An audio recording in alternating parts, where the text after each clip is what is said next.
Guys, ang lulutuin natin ngayon ay inabraw na malunggay, may kamote, kamatis, sibuyas at talong.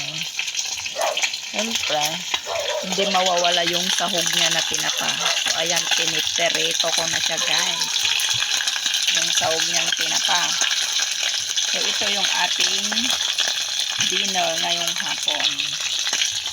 Yan. Sarap to, guys, pag naluto. So, ayan, may sibuyas na at kamatis, saka kamote. Nilagay ko na rin yung sahog niyang tinapa, guys, andun sa ilalim. Yun. Yan. Yan na, guys.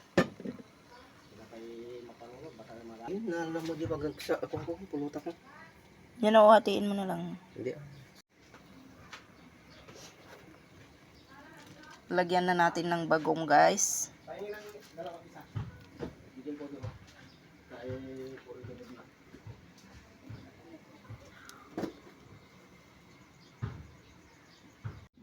So, ayan, guys, kumulo na siya. Ilagay na rin natin yung malunggay para maluto na. Sabay-sabay. Sabay-sabay na maluto. Di masunay, nagbanglon, boy. Banglo.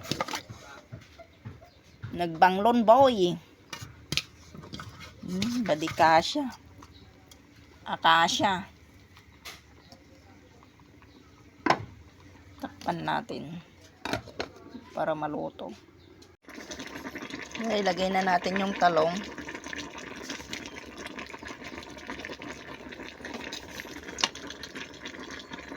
Yan. Hindi kasya, akasya.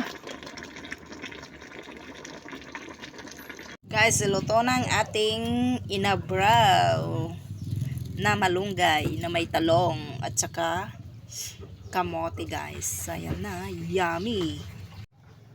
So, ito na, guys, yung ating inabraw. So, ayan. Kakain na tayo, guys, ng naluto kong gulay. Let's eat na, mga guys. Hapon na. Maaga tayong magkakain ng hapunan ngayon. Let's go! Kain na tayo, mga guys. So, ayan. Paggabi na rin.